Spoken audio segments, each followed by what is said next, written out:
Well, hello, creatives, community, and kind folks. Of course, a mistake has to happen just as I go live. Um, my mic stand just fell, so we're going to have to deal with that as an issue. Hey, anyway, hello, creatives, community, and kind folks. Welcome to RPG with DBJ. I am your host, DBJ. Thank you very much for being here. I kind of sometimes during these it is very early for me, and I sometimes feel a little Bob Rossy sometimes, like I kind of almost feel like I need to be quiet, but that, of course, that is not the case necessarily. um, Welcome back to the channel. Unfortunately, the channel, instead of Monday through Friday, instead of M through F, we are WTF now on the channel, Wednesdays, Thursdays, and Fridays. And that means that we have to pack in a lot of information in a short amount of time. For those who don't know, the show, of course, is simulcast on Twitch, YouTube, Facebook, and even the audio is punched out to our own Discord server. You can find all that information down below the video. Maybe it's not there right now, but anyway, it'll be there if it's not there at the moment. Um, this time, I promised to talk about this particular subject, and that subject is the idea of monstrous races. Now, I will let you guys know. I'll bring up the chat so I can see your comments. I mean, I see your comments. You don't see your own comments. I will show that in just a moment. But I did want to show you a little bit of a project that I've been working on. It's rough going. Every moment that I take a step forward, it feels like I take two steps back simply because of the number of hours I work in real life. But I did want to show you something. For those who don't know, I've been promoting the Creators Conclave, an association, a collective of like-minded creative individuals who, not yet business connected, but creatively connected. We could all we're already a creators conclave, to be honest with you. We just didn't have the name for it, didn't have the image for it, and I just want to show you guys something I've been working on here. Thank you there, Dead Man. I wanted to show you guys a little bit of the website that is out there. It's very, very early, and it's quite a bit naked as well. But I just wanted to page through it and show you some of the individuals that are part of this. It's going to change up a little bit. I think this little marching logo area, I believe, is going to. I'm going to end up changing that to show you some of the products that have been created by the people in the conclave. There's a little welcome area, and then these are some of the individuals. It's very basic, honestly, because I only paid for the basicness of it. But that being said, something very simple. And of course, if you just go over to the logo, you can click it, and it takes you directly to. Right now, the website is basically a one-pager, and it takes you directly to their products, their services, their video content, their blog, or whatever they are doing, and so I thought just give you a little bit of that. Some of these people have actually interviewed me. It's Master the Game. To be fair to everyone, I'm just doing it alphabetically as well. And some of these individuals have actually been on the show, to be honest with you. And there we go, ending with myself. There are other methods to show content. This part for blogs, podcast writers, this was another option. I'm not sure if I'm going to still use that. Yes, some of this has been modified. You see like Run, Right, Play, Kill Adam, Mike Gould is up further, but these are just some of the ideas that I was thinking of placing in here, like miniatures and painting. There's a little section for them, 3D printing, board games, card games, that kind of thing. And then, of course, an artist gallery. Right now, there's a placeholder for all of our the logos and symbols and things for the Creative Conclave. All of them free and desire. Someone you guys know of. Someone you know here with the golden accents into this is Dead Man. Well, I thank you very much for that, and then etc. So let's go back home. Let's get on out of here. Bam. Thank you very much for letting me allowing me to do that. The chat is now visible for you guys. Thank you there. Yeah, they're archived. Yeah, he's like, alphabetically, you say? Gonna have to announce a new channel. the tabletop monsters, like the old classic phone book thing.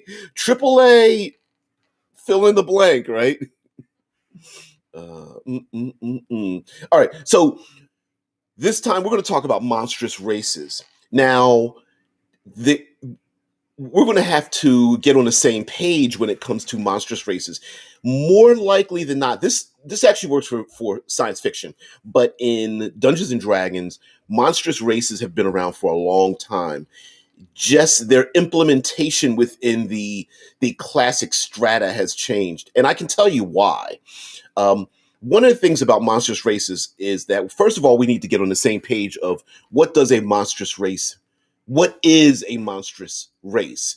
And for the most part, classically, we've had the humanocentric races that have been an option for player characters for a very long time. Um, Humanocentric meaning that they are either your classic human being given a different height, dwarves, halflings, gnomes squished down a little bit, elves stretched out, uh, maybe gnomes fit into maybe different eye and hair color, but essentially, if it wasn't for the half orc, even most 99.9% of the time they are humanocentric, meaning that there are cosmetic changes, but they're basically humans. They've got some cosmetic abilities. Oh, I can see in the dark, or maybe there's one or two other elements to them that makes them slightly divergent to human beings, but they're basically stretched out, modified Play-Doh humans, and for the most part, they dress and act and sound and have goals that are humanocentric. Um, yeah, I see. I didn't recognize the reference there. Dead man knows knows all. Hey, Z, what's going on there? Now, one other thing I will say that Dead man's like, technically it's real monsters. One of the other things that I am uh, for my definition of monstrous races would be that it's not just the cosmetic part of it, which we understand with the cosmetic part. Star Trek is the epitome of the cosmetic alien, where they go to an alien planet to a people that they don't know, and of course they speak the same language. They look very similar. They are mm, essentially human beings with plastic aesthetics on them, and we understand it, of course, in television and telling a science fiction story. You can't get too deep, but it has become trying to portray alien or monstrous beings in another context is very difficult in television. So for the most part, you get to see this in movies. A great example of what I would consider a monstrous race, and this was a sci-fi movie, was District 9, where they not only, sure, they have two arm limbs, two leg limbs, two eyes, maybe two ear holes or something, and a mouth hole or whatever, but they came across as alien trying to fit into a human centric. And I say humanocentric because despite the fact that in fantasy we do have dwarves and elves, other than being squished down and stretched out, and some of the fashion being different, maybe you could play a little bit with some language or some accents or something, like dwarves somehow for some reason being like uh, Irish or Scottish, and elves being very haughty and in an Americanized uh, kind of way.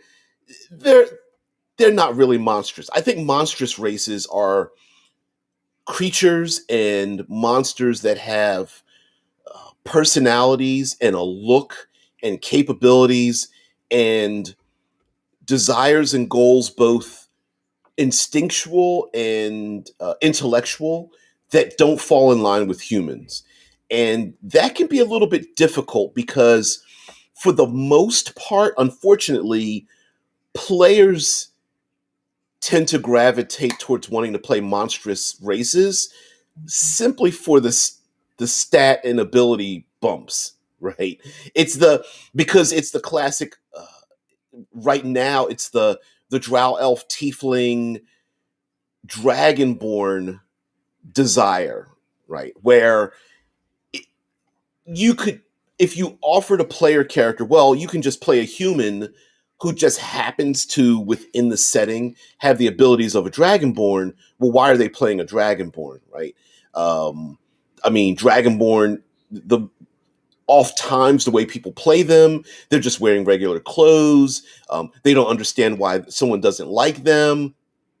Uh, it's like, well, I think there's something missing when it comes to monstrous races, races in general, heritage, legacies, whatever you want to call them, genetics, doesn't really matter. But I think there's something missing because if it's just a human in a costume, meaning that they drink grog with everyone else, and they want kingdoms like everyone else, and they give birth like everyone else, and I think there's something missing from that.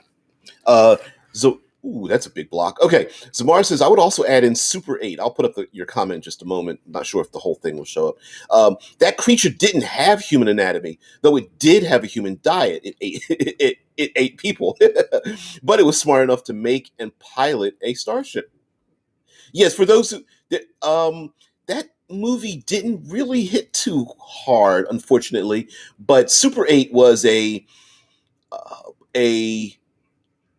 I think it was J.J. Abrams' version of trying to update the story of E.T., a bunch of kids who find an alien and befriend it. And he tried to make that alien as possible. And one of the things, even aliens that are human centric, I think, for me, I think need to have about 1 to 3 things that really make them different. I know you guys remember a television show. Uh, wow, I just forgot. Alien Nation is a good example of that, where they would drink. What was it? They had a desire to drink spoiled milk or something, and their language looked like the heart monitors in hospitals or something. Um, so Archive says this is a thing I thought Pathfinder 2 Ancestry's knocked out of the park. Okay, because there is an ancestry feat progression. As you level, you actually play different mechanics with different ancestry. If someone kicks a goblin PC across the room, that goblin may very literally comically bounce off a wall. An orc can literally just shrug off a killing blow. A kobold can grovel and take enemies off guard when they turn around and knife them. And I think there's something, for me, I think, and tieflings kind of hit on this just a little bit as well, in the sense of, and like Pathfinder, for those who don't know, the Pathfinder mechanism, if I can describe this a little bit, is that not only do they have mechanisms that give them certain abilities, but I believe in Pathfinder, as your character level increases, I think you can gain more. I'm going to use the word racial abilities, more for along the ancestries and heritage line. Um, if I'm not mistaken. It's not just abilities like seeing in the dark or breathing fire or fitting through small places or having wings, but I think it's more of a cultural thing too, right? Like a person that wants to play a minotaur, are you playing it for the strength, or are you playing a minotaur, right? Like what do they want? Where do they go? What does a society of that look like? You know, and I think that part of Monstrous Races gets lost. And mind you, if you're playing in a game and all people want are, hey, I want the stat bumps in the abilities. I want to be able to fly or burrow or turn invisible or shape change or whatever the case may be for that monstrous race. I see it. I see it there, Mike. Yeah. Um, the unfortunately, when you have like a very I've got a LG phone, but my LG and my old Samsung used to like do super heavy edits whenever you type something. Oh man. Mike says perhaps it's the attraction to the outsider as a reflection of how many gamers see themselves reflected that way. Um, Mike goes on to say, though players may want to stand out from the pack of normal looking characters by having horns, scales, tails, or fur. Yeah, yeah, yep, yep. And he says, I'll admit a preference for Tiefling, Aasimar, Dragonborn, and that has there's a desire for that, right? Like there's mm, in this in our conversation this is going to seem rather negative, but follow me on this one. It's the idea of being a Mike's like, I'll try again. Tieflings, Aasimar, Dragonborn, and Goblin races are my favorite. And not this is going to seem disparaging, and I'm going to say special snowflake. Um, and, and I'll explain why special snowflake is disparaging. But we've seen the one-off character in a lot of our um, in a lot of our intellectual properties. Name a famous hero of yours, and more often than not, one of their best friends is a one-off character. And what I mean by one-off is they the character that is their best friend, their cohort, their right-hand man, their kick-ass girlfriend, their a partner in crime or something usually tends to be someone from within the context of the culture, someone who is divergent. When I say a one-off, they are visiting from someplace. They are the last of their kind. I bring up Thundar the Barbarian and his best friend Ukla, uh, Han Solo and Chewbacca. There's hell, you could even go further back in time and go with like Tarzan during the stories about the Age of Exploration when you go to like a Tarzan or I can't remember his name. I was going to say Quigley. Um, a big game hunter. It is a best friend from Africa and whatnot. There's a lot of it's the and sometimes that person's a robot or an android or a wizard or something like that. But when it would come to monstrous races, a lot of times it's the giant sized or dangerous or bestial individual from another world, land, dimension, mutation or something. And we all tend to like gamers because most of us are nerds and geeks in some variation of that, and we kind of see ourselves as not fitting into society. And like Mike is saying, it's like the physical representation of how we feel socially. Like, yeah, either I'm just like everybody else, but I feel like I'm different, so people treat me differently, even though I'm the same. Or the other way around is I'm different and I don't fit in, and I'm not like you, and it's the physical manifestation, the representation of that in a role playing game. And honestly, I don't think there's anything wrong with that.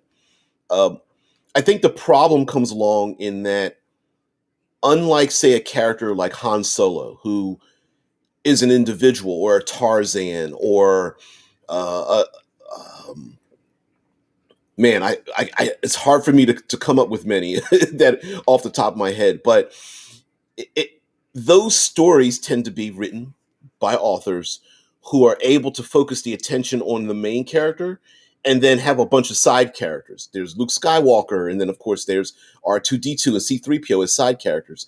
And I think the issue comes up is that when you have four players, they're all four players consider themselves to be the main character. So you're going to have a goblin and a dragonborn and a tiefling and a a genasi and whatnot, and it's like, well, sometimes it almost feels like the one player that plays like the human ends up being like, I don't know, something out of like My Hero Academia, you know, where they're like, I guess I'm the only normal one and I'm surrounded by the crazies, you know, that kind of thing.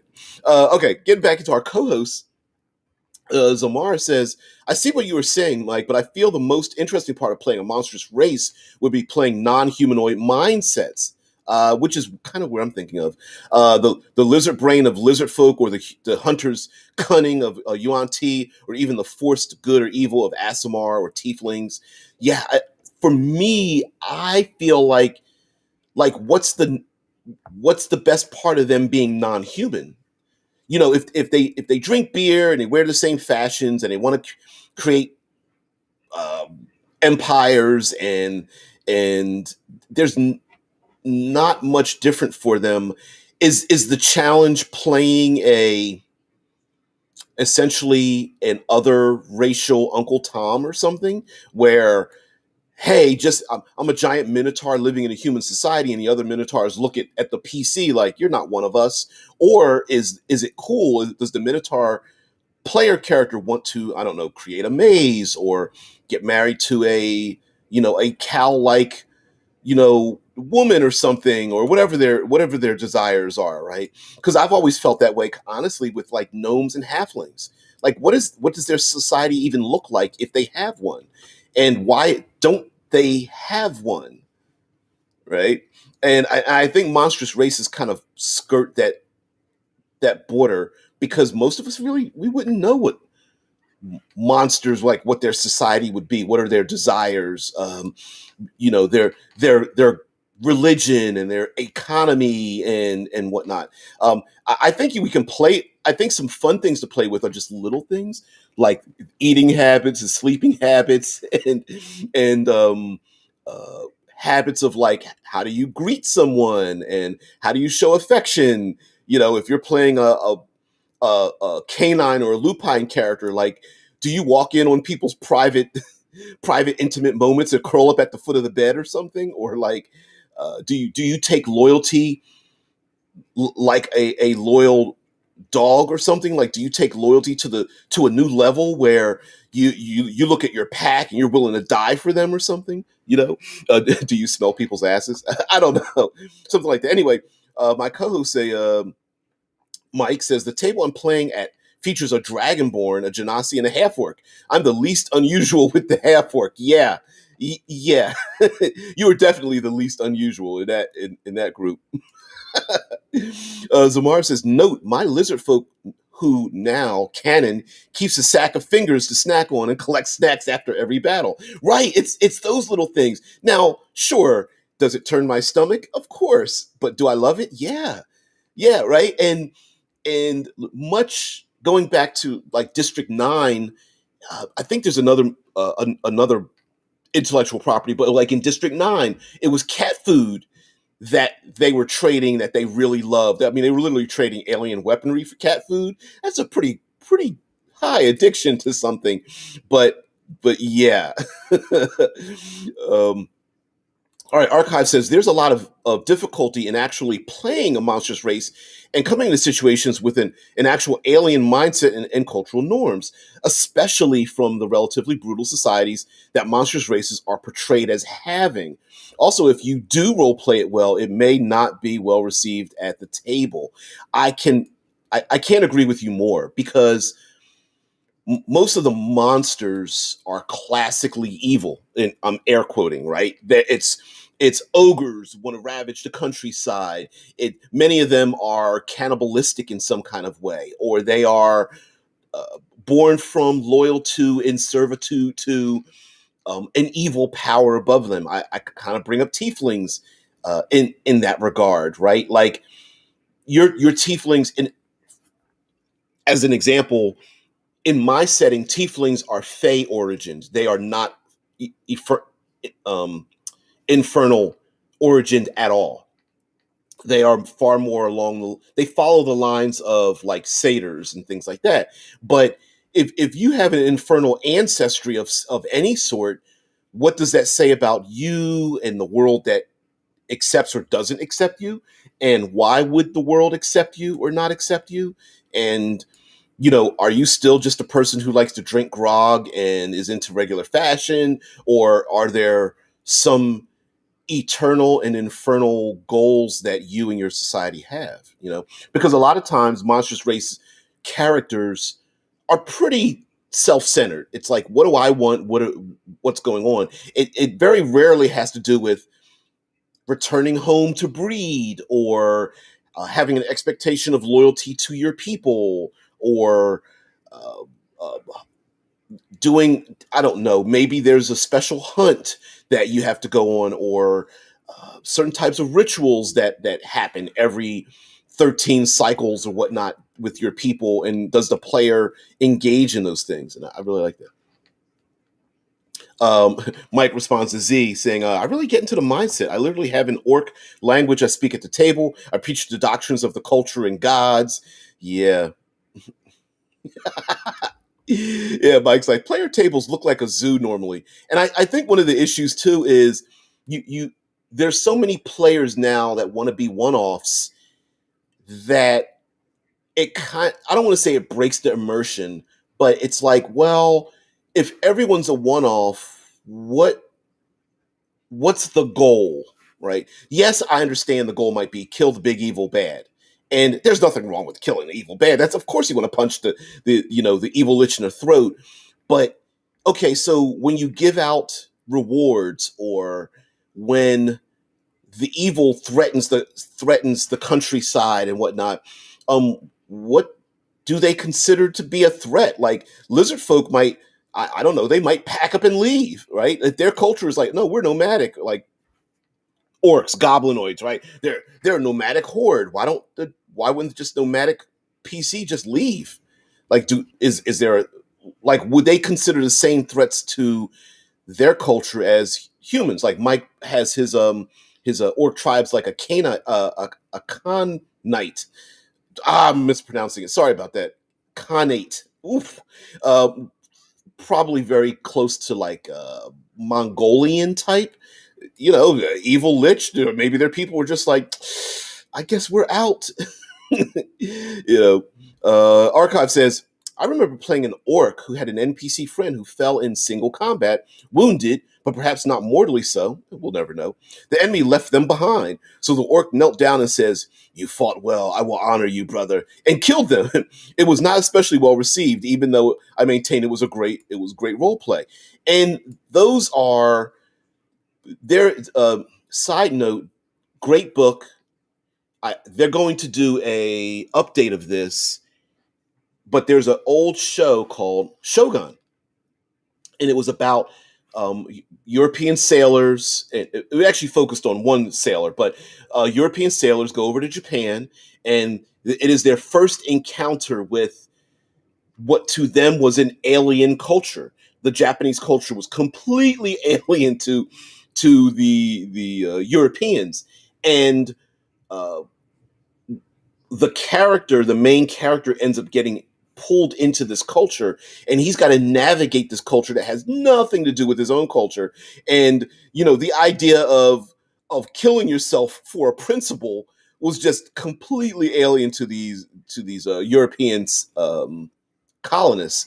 And that's something, whether it is some kind of self mutilation, or whether you are a reptilian or aquatic type creature, and you give birth to like tadpoles or something, and you've got to keep them in, it's you're eating rotted meats, or insects or something.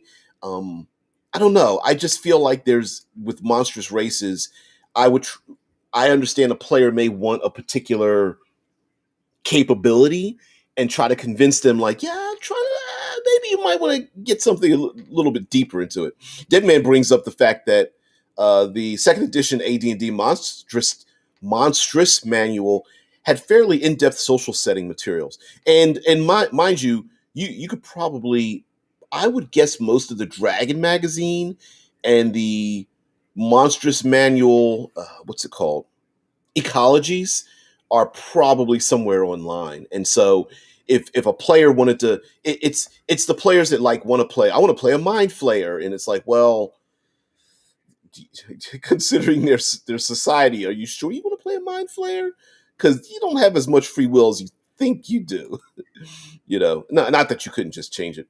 Mike says Earth Dawn addressed the cultures of the peoples well. It talked about how they addressed relationships, possessions, etc. You know, um, coming up with a list of like touch points for a culture and then finagling them into your world, I think is a great idea. Like, what do they think of law and order? How do they? What are their relationships in terms of breeding and getting together? Like, do they even have what we would consider humans as marriage? Do they think it's strange or unique, or is it something they don't have in their culture? Polyamory may be a thing, or one one gender having many other members of the other gender to breed with. And maybe there might be some dichotomy with that, right? Like, maybe there's an instinctual part where they fall on one side, and then there's a societal part where they fall on the other side, and there might even be some tension, some drama involved in that. Are there uh, One great way that I've seen creators do this is to take a real life animal and then extrapolate them out into a society. So, do your bear people hibernate? Do your uh, avian people, do they make nests and take care of their young by uh, eating little bits of food and chewing it and vomiting it into their mouths or something? Like, it's little things like that. Dead Man Breeze. Okay, I see it. I see there, Dead Man. And I'll call it up in just a minute. Maybe I'll put it up on the screen. All right. Anyway, um, co-hosts go on to continue to say, I've played a white dragonborn barbarian who would eat foes and had a love of raw fish. Okay, yep. Eyebrows were raised. It was all part of his survivalist culture, wasting nothing and sparse fire use. I see. I'm all about that. And of course, there is a term for eating sentient creatures but not being a cannibal. I don't know what the term is, but would you allow a player character to eat other intelligent races, or would players be willing to play in a world where there's a possibility that their PC might be eaten by another creature, when they get knocked down? Because one way to kill a player character is, once they're down to 0 hit points, keep hitting them as they get ripped apart by the hyenas, or the giant rock grabs them and flies away with them in their talons or something like that. Anyway, Mike continues to say, the players may be unusual and exotic, but if you give them a unifying origin, it all ties together. Like, are they all orphans from the same orphanage? Are they a mercenary company? Are they prisoners? And another one might be just, how many threats are out there? I agree that you having strange bedfellows is not bad at all. People who would normally be enemies. That's a classic story. Hey, we're all enemies, but let's all work together to achieve a goal. What's the movie Valerian and the City of a Thousand Planets? Had the same goal, where all the aliens were like, you know what, we all should stick together and work together. And so there was basically a bunch of strange aliens all living together, trying to accommodate each other's physical and social and environmental necessities. Mike continues to say, it was my hobgoblins who are in the Khanate. Oh, okay. Red Sun Khanate. Horse culture, repeating crossbows called Chukono, the Dao swords, and strict codes of conduct. Yeah. There was a thread I was following, reading on Reddit, about like orcs versus hobgoblins, and like, why don't hobgoblins have these giant massive cities and such, because they're so militarized and whatnot. And I was just like, and someone was, a lot of people were basically agreeing, like, they kind of sound like a Japanese styled thematically cinematic culture. I'll say it that way. And I was like, yeah, why isn't it like that? Archive says, generally speaking, old material is better than new material for massive amounts of monstrous cultural information. Unfortunately, yeah. AD&D would burn page space to the ground for monster culture. Yeah, you know what? Damn. If you listen, could you imagine printing out from A to Z, not even every monster, just your basic monster manual monsters and all the ecology that went with it? Didn't they come in multiple um you could get them, damn it, it was a Dungeons and Dragons made spiral notebook, and you could get the inserts, and the spiral notebooks were like those huge, they had these huge fucking rings, and they came in multiple books.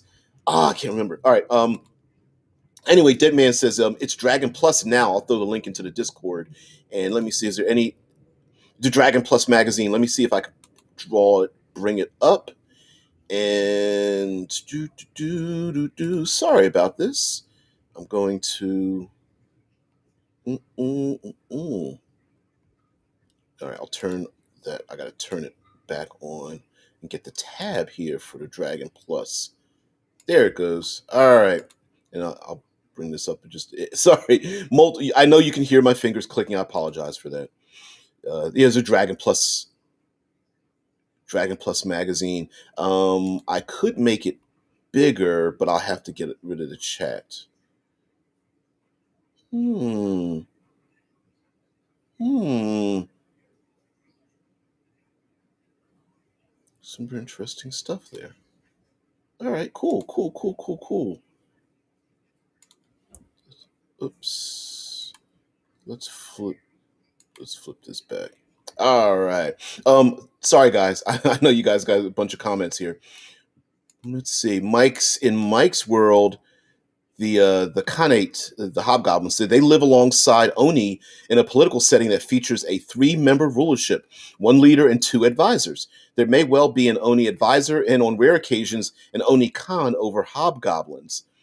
Yeah, I think there's, and I'm not saying that there's anything wrong with the present day, but I think we're missing a little something when it comes to races having their own cultures.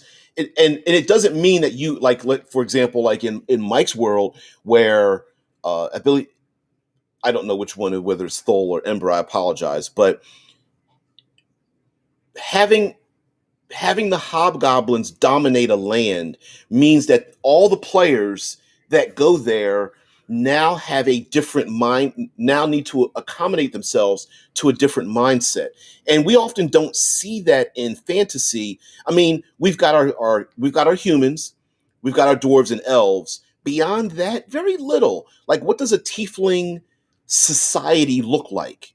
What is their culture like, their politics? What is something that's illegal for them that a player may accidentally what illegal act will a non-tiefling character perform in this land, or hobgoblins or orcs or halflings or gnomes or whatnot, and I think there's space to add more drama, especially if there's plenty of goals, right? Like if you're frog or lizard folk or something like that is fighting to keep a clutch of their eggs alive, that's a great story element. If that PC is carrying around or needing to defend a location, or their avian PC is trying to build a nest, and on every adventure they're finding little doodads and strips of material to fly off and add to their nest as they for the next game. And when they get to 11th level, everyone's like, what have you been doing? You just fly off with random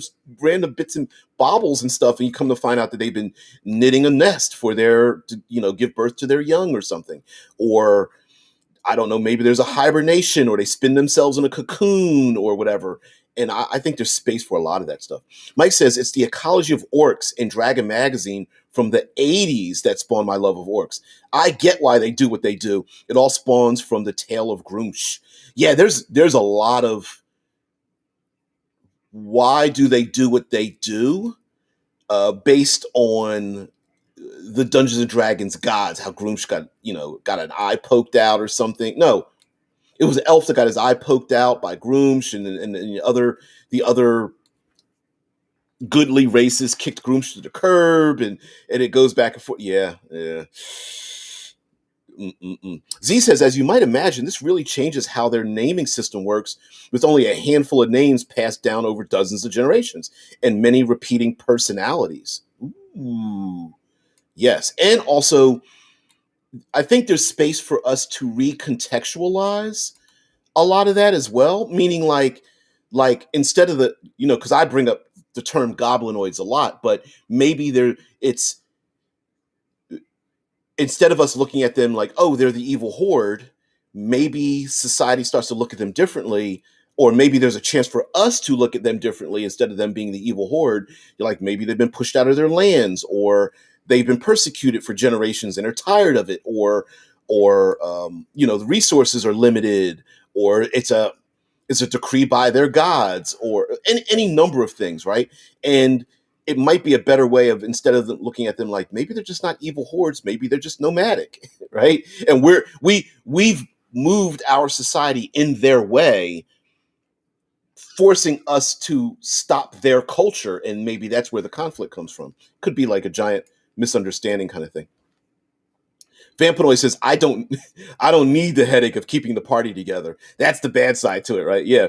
During character creation, just ask the players, why does your PC want to be in a party with other adventurers? Exactly. They don't? Well, I guess their adventure ends here. Would you like to roll a new one? That's a bigger issue, right? Players that make I don't know why players make characters that don't want to be with the party, or I'm going to make a character that doesn't want an adventure, and you're just sitting there going, face smack, don't, like, what? Of course you want to be there. And one of the great reasons, if we go with a classic great reason for being in a party, is, guess what? You saved my people. You saved my life. You helped me with a problem. I am loyal to you now. Great, good. If that's your character's motivation, great, thanks. And of course, there's blood relations, marriage relations. What a great your ranger whose favorite enemy are goblinoids, and then you have like I don't know, a half sister that's a half orc or something. That's a great way to throw your character in there. Like, yeah, we don't like each other, but also we're related. That's why we're loyal. Uh, Z says it also means they don't have a writing system. One, because they have a hard time manipulating things, and two, they are used to instinctually knowing advanced information. Ooh, ooh, hmm. Oh shit! How did I skip that? I apologize, Z. Um, uh, Zamara was talking about the intelligent spiders for one of my favorite hard sci-fi books share knowledge through sharing genetic material. But males are always at risk of females going back to base instincts while mating and killing them. I'm surprised spiders don't have yeah, well, I guess they would have to communicate through their webbing. Instead of writing things. Genetic information through passing or having like what is it what's another way to do it, pheromones, passing genetic information. um Penguins instinctually remember the sound of the other penguin they've made it to, and they can hear the calls of the other penguin through the chaos of other penguins shouting and stuff. It's those kind of things. What was the Twilight movies? I've marked you, bonded you, something like that. From I think it was Jacob the werewolf. Mike says the trick is looking at monstrous races as people.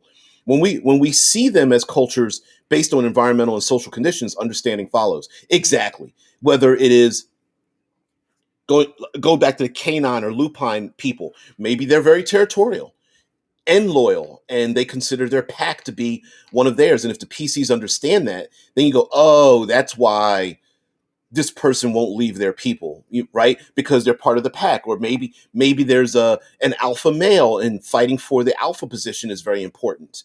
And amongst their culture, they have a a brutal but not lethal way of combating, or maybe like a pack they like to run, right? Um, that kind of thing, you know. Oh, Z's responding to the fact that I screwed up Zamara's comment, but I came around. I got it. Z's like, that's right, DBJ. They speak via vibrations and body movements. They also use intelligent. I'm going to say the word ant technology by manipulating their pheromones. So you mean they use intelligent ants? Okay, all right, okay, all right, okay, all right, okay. Yeah, I like thinking outside the box with things. Even you did mean ant. Okay, yeah, I mean, I would let a player even get away with certain things like having a special mount or a special pet like a spider character having like a couple of ants as their pets or something. I'd be like, I don't see that in the rules, but this sounds kind of cool. We'll figure a way around that. Yeah, we'll figure, and also embracing the limitations of a thing, like Zamara's spider people. Maybe they do have a hard time manipulating things with their mandibles and their limbs and whatnot, and it's difficult for them to say write out a message. But if you give them enough hours, we could spin a web that has a message and leave it up in the rafters of a building or something, so that their friends could find it or whatever. Yep. Zamar says bullywogs riding giant horned toads. Yep. I'd let somebody do that. Yeah, why the hell not? It's not going to break the game. I think some things that players and dungeon masters think will break a game are just background stuff, right? Because if it's ubiquitous, no big deal. Oh, okay. I skipped a comment. It moved actually on me. There we go. Mike says the Tabaxi and lizard folk of Ember, for example, have a long lasting cultural conflict based on resources and controlling each other's population, starting with the theft of lizard folk eggs for food. Yeah, yeah. See, and that's the kind of tension I think is great, especially when the players are aligned, but the society may not be aligned. So, like, the characters might be butting heads. The classic dwarf versus elf, Gimli, versus Legolas, right? Because of past conflicts. They're not quite monstrous races, but you get the point. But they end up having respect for each other, despite the fact that their own people don't. And having players embrace that dichotomy. Like, yeah, we're not going to solve this with us, but yeah, we'll get together. Mike says, or characters that may want to adventure but refuse to cooperate. They hang back from risk or steal from each other's. Hate it. Oh, I hate. I despise like players turning on each other, stealing from each other, or so. Now, in small ways, like we're going to eat. We're going to sit down at a fire camp. We're going to eat, and one player's like, "I turned my back on so and so." Like that kind of stuff. I'm fine with that. Um, my rule for player PvP, player versus player, is I never roll dice. At my table, we're not rolling dice. If two players are gonna have conflict and it gets physical, I would rather you describe the win losses of it. And if you can't, I'm gonna sneeze. I apologize. Damn. Um, if you can't role play it out, then you need to take it to another table. I don't do player versus player by rolling dice and stuff. There's no good comes of it. Now, if you as players are like, this is cool, we're fighting each other, like we're actually having conflict, but the characters are conflicting, but the players are having fun with it. Damn straight, I'm like, yeah, that's awesome. Archive says, if you make a character that doesn't want to adventure, you rolled up a really well trained farmer, right? Third level farmer. Yeah, part of the social contract is the players have to make a Nancient hero. Now, your character might not want to adventure. The player has to put them in a situation. It's the classic bookworm where all the special forces people run off, and the bookworm is like, I'm going to follow them because I don't want to sit here and die, even though they've said out loud, like, I'm scared, I'm not going with you, and then of course the person follows along, right? Yeah, make an excuse why your character's going along, monstrous race or not, right? Michael says, I can see spiders strumming webbing to communicate or having an equivalent of the dance of bees. Yeah, bees do a don't bees do like an infinity symbol kind of thing where they do like a dance that communicates and stuff? That's awesome. That's awesome. Mm-mm-mm-mm-mm. There's a tarantula. Pelora says, okay, let's see how dark you get. There's a tarantula that has a frog pet to protect their eggs. Oh, that's not too dark. Sorry, I didn't read the comment there, Pelora. And sometimes you get a little body horror, a little bit too. I'm picking with you, but yeah, I didn't know that. That's awesome. Listen. I don't know why I'm not this way anymore. I'll probably have to get Discovery Plus.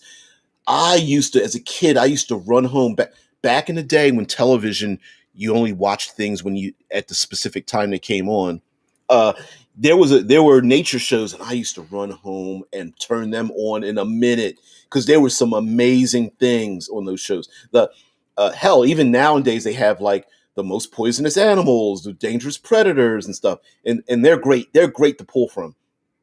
Dampanoy says, alternatively, if you have a player that has a lone wolf type character, they want to play a one-on-one adventure. Yeah, I don't. They're pet peeve players to me too. Yep. In that case, you run a solo game for them. Please refer to this page for my hourly rates. Yeah, yeah, and you bring me snacks specifically. I like cheesesteaks. Oh man. Mike says ants using aphids, tarantulas using tiny frogs, and so on are great examples in nature of monstrous races having a symbiotic relationship for utility. And you know what? There's even like what a great way for players. Sorry, monstrous races that you would think don't have a relationship with each other, but they do. Like, I'm going to say something very silly here. What if a leech, tick, flea, mosquito like insectoid race player character is quote unquote the healer of the group? They're the cleric of the group, and they take every opportunity to latch on to somebody else when they get hurt. And you just see them like, why are you always standing in the background? No reason. Player goes down. The insect police. He's like, great, I get to jump on him. Proboscis into the wound. Goody, right? Kind of silly, but maybe so. Or maybe there's a running joke where one player wants to eat the other player character, and they're always just like sniffing their armpits, like, you smell so good. Why did you jump into the boiling pit of water? You smell like boiling. That's so good. Sprinkle some seasoning on their forearm or something. Like, what are you doing? Sorry, dude. Hey, listen, if you drop to 0 hit points, can I eat you, please? Zamara says, as a side note, I like AD&D's definition of monsters. Anything that the PCs will come in conflict with. Right, yeah. Actually, it's true. Meaning humans, devils, animals, angels, goblins, and even the classic lawyers. For those who don't know where Zamara is coming from, the original Monster Manual, I remember the hardback book, was that listed in the book were all the racial types as monsters in the book. They had humans and dwarves and elves and goblins, and they had them listed with a stat block as a monster. They had a monstrous stat block.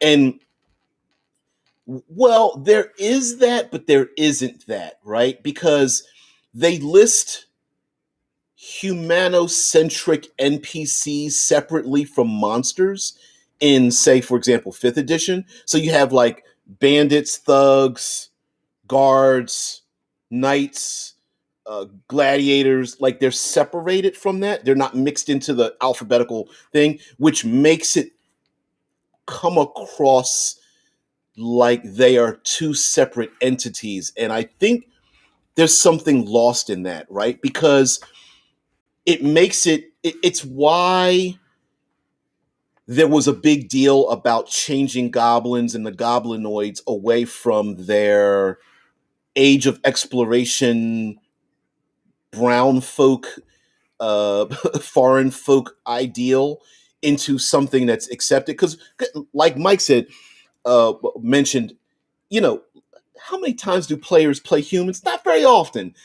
A lot of times players are like, I want to play a drow elf, I want to play a tiefling, I want to play something different and odd and divergent and whatnot. And I feel like since that is a commonality, why don't we commonly see in a lot of worlds and games societies built around those creatures? Like, why aren't there goblin city states and hobgoblin nations and orc and making them completely different, right? Why aren't bugbears why don't bugbears have a different society than now? I understand a lot of because one of the things you might go back to is like, well, goblins are chaotic evil, bugbears are chaotic evil, they wouldn't have a culture. And you're like, well, like Vikings versus everyone else, they have a culture. It just doesn't align itself with what maybe the I don't know, the French or the Germans or something, the Italian peoples of the time thought, right? They thought like, oh, they're just barbarians and they have no culture. They're just chaotic. They have a culture, you just don't understand it. And I think there's a way to the idea that hobgoblins are nomadic or have a Japanese styled culture, or that orcs have a culture that's based loosely around something in our real world or whatever. I think is a great idea. I bet right now you could list like your top 10 monstrous races and attach them to a real world culture, and I bet you can make something pretty special about it. Go like ancient India. Great. Ooh, that would probably fit really well with this. These monstrous races. And then what about the Nordic peoples? I bet they would fit with this other race. And how about Chilean gauchos or something? Well, Aztec. As the Aztec culture, Mayans or something, whatever. I think there's some great space. I believe. Ooh, it moved a little bit. Sorry.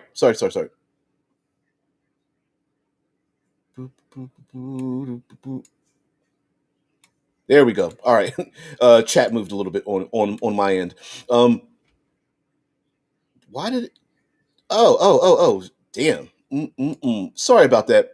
Vampanoid says if there's a bunch of insectoid races, maybe they'll be drawn to Asimar's glowing halo.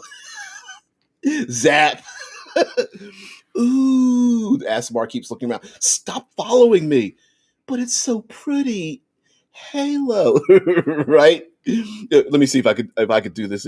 Oh, that's gonna blow out the camera. But you got the little halo overhead, and you're just like, wow, ooh, ouch, wow, ouch.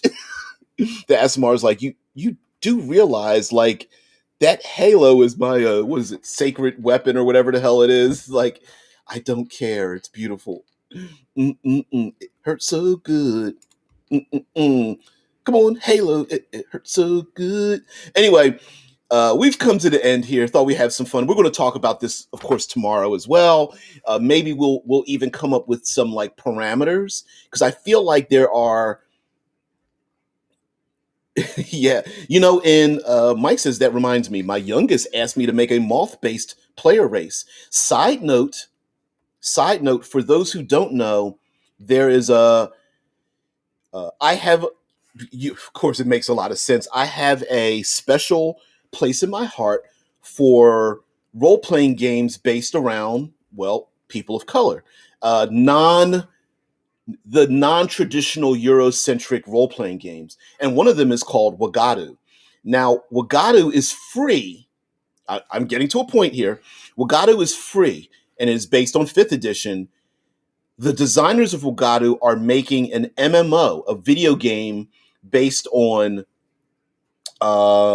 African Ghanan culture, and to go along with the video game, which they're really pushing the MMO, they have a role playing game attached to it, which is fifth edition called Wagadu. It's the old name of the kingdom of Ghana in generalized different territory. But anyway, in that setting, you are a fallen star. Every single player character and actually person in the world has fallen from the sky like a fallen star and arrived in this new world.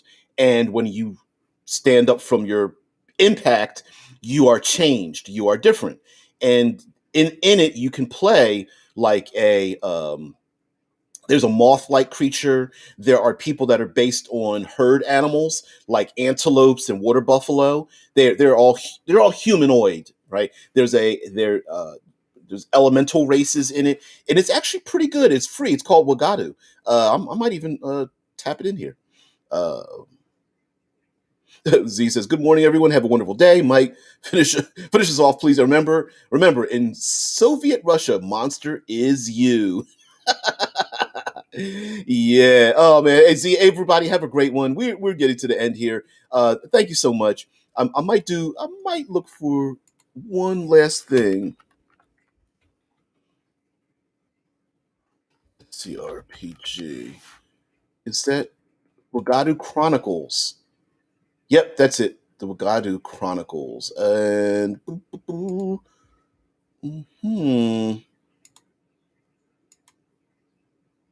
Chrome tab. Everybody have a great one. Take care. Let me put up these put up your comments here. Right, eternal shiny and chrobe, especially if you are an android. Pelor is like, "Yep, take care, all. Enjoy the rest of your day. Thank you guys so much. Thank you. Really appreciate it. Let's see if we can maximize this. The Wagadu Chronicles.